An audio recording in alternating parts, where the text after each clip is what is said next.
Mga kaboxing, this is Boy Kalawang TV.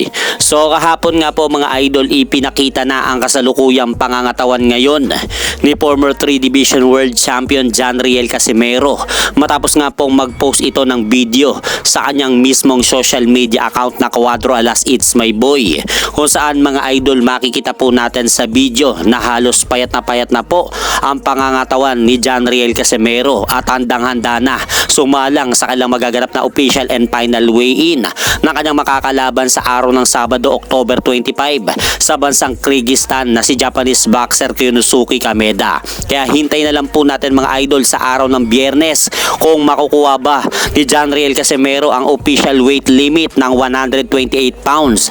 Dahil kapag hindi na naman po nakuha ni Cuadro Alas ang tamang timbang, ay paniguradong mapipilitan na naman po itong pigain ang kanyang katawan upang makuha nito ang napagkasundoan timbang sa laban.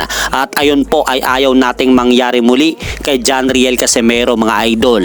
At sa kabilang balita naman po mga idol, kahapon po sa bansang Japan, good news dahil panalo nga po ang ating pambato na si Joseph Sumabong. Matapos nga po nitong talunin ang Japanese boxer at nooy undefeated pa na si Takeru Kitano via unanimous decision sa score na 96-93, 97-92 at 97-92 upang mapanalunan po ni Joseph Sumabong ang titulong bakante na WBO Asia Pacific Minimum Title na nakataya sa laban.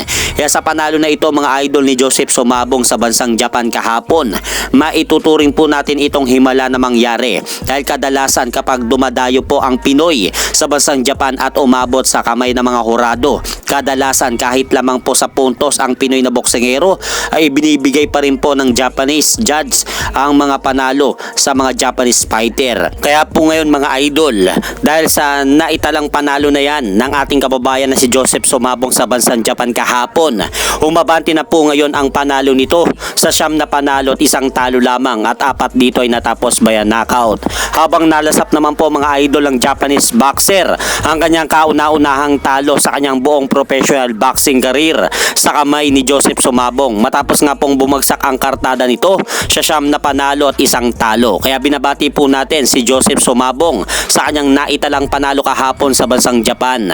At hanggang dito na lang po muna ang aking update sa mga ganapan sa mundo ng boxing. At syempre mga idol, huwag nyo rin po kalimutan pakisuportahan nyo naman po muna ng ating munting channel. Maraming salamat po.